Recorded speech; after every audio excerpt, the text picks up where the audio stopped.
In this video, I'm going to discuss the difference between what a residential assisted living is, a behavioral health, sober living, or transitional living is. And if you're interested in any of these business models, make sure to stick around. What's going on, everyone? I hope you're all doing well. If you're new here, my name is Serg. Welcome to the channel. To all my reoccurring viewers, thank you so much for all the love and support that you guys have shown this channel. It truly means a lot.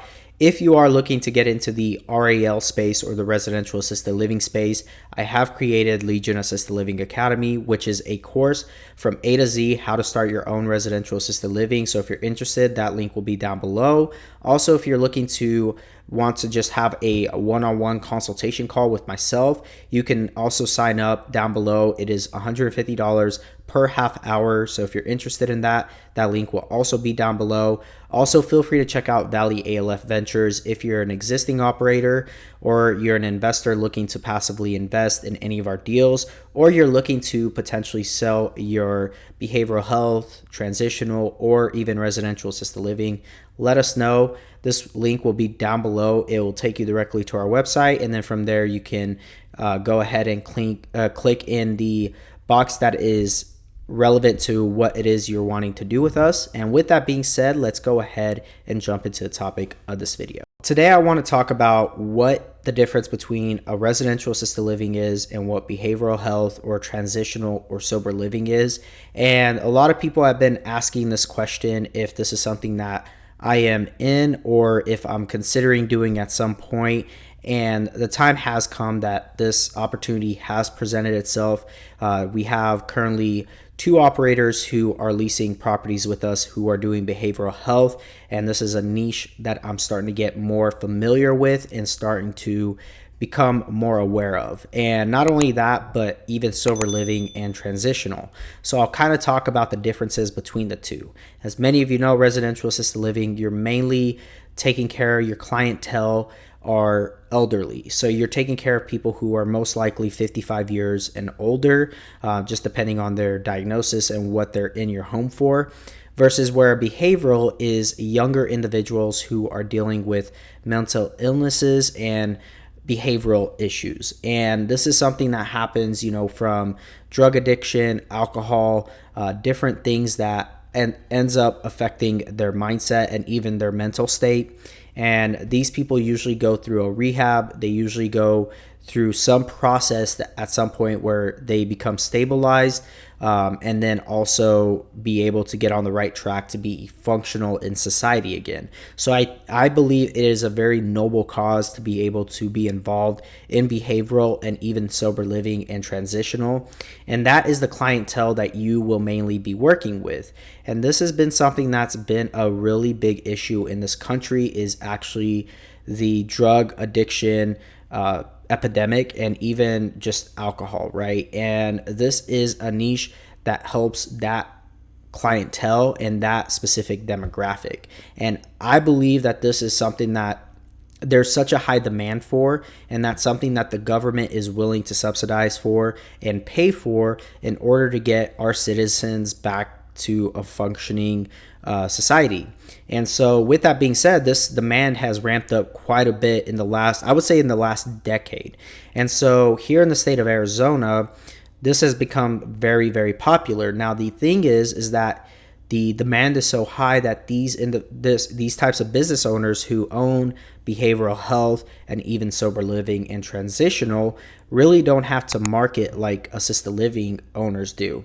They're not paying referral fees. They're not doing any of that. So the marketing is very limited for them, and it saves them a lot of money simply because they get contracted with the government, with the state, and they actually get paid a lot more in that sense.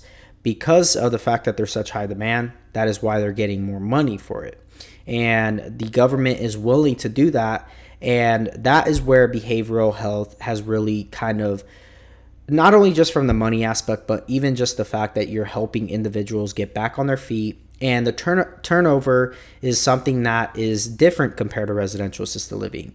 Like I mentioned, the demographic that you are working with is younger. So these are people who are still able to go out and still get jobs. They're still able to actually drive, still be functional in society. And so the turnover usually is about 90 days. Whereas residential assisted living, your residents on average live to 6 months or more. So you may have less turnover with residential assisted living, but you also have more referral fees and you're spending more on the marketing for assisted living. And so there's kind of the two differences between behavioral and residential assisted living in the sense of what the turnover is like. Now, staffing is also something that's different than assisted living. Assisted living, you essentially just need caregivers to make sure that they're first aid certified with their CPR, make sure that they have the proper certification to pass medications, and maybe they'll have some certifications on taking care of clients who have dementia or Alzheimer's. So depending on what that looks like, whereas with behavioral and sober living and transitional, you are needing different type of staffing. They need different credentials, and they're considered depending on the state that you're in, they're considered behavioral health technicians. They're not considered caregivers or CNA certified nursing assistants. And so here in the state of Arizona, there's even a difference between what a behavioral can do, what a sober living can do, and what transitional can do. So they all have their specific use cases and how the state actually regulates them. And so when I first got into this industry, in the REL industry, I did do a halfway house in my RAL for the first 3 months when I started. Now, halfway house is considered sober living / transitional. That's what kind of a halfway house is considered.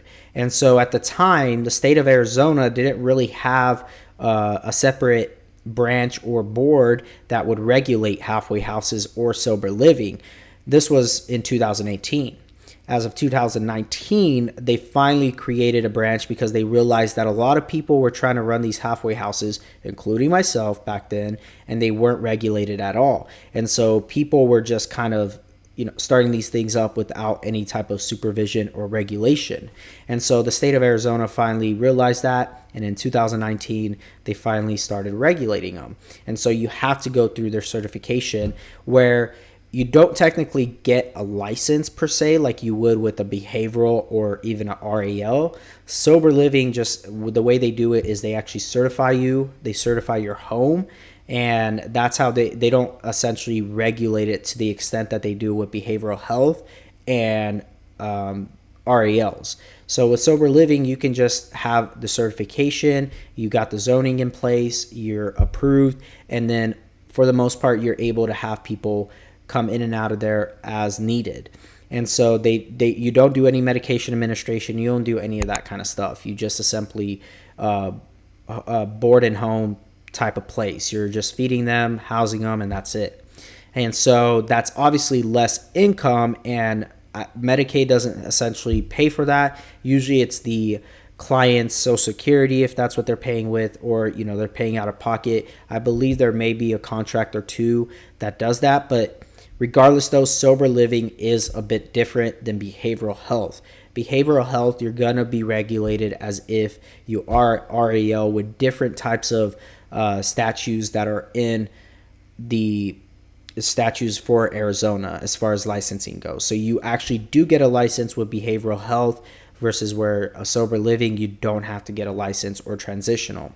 And so with that being said, I'm going to continue to talk more in depth about these different types of businesses, especially now that I'm actually working with operators who own these types of businesses and being able to walk through that and go through that process with them. So I'll definitely let you guys and keep you guys more updated. And if you guys want those kind of videos, make sure to like and comment down below, because I will start putting more information out in regards to this model as well, because I think there's definitely a demand and a need for it. And I think it's something noble and very beneficial for people to get into. And so with that being said, make sure to like, comment, and subscribe. I do appreciate all the love and support.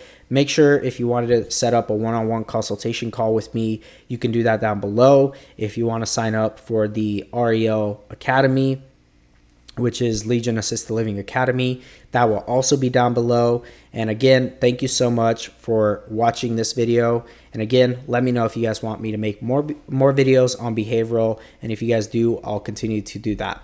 And with that being said, I will talk to you all in the next one. God bless.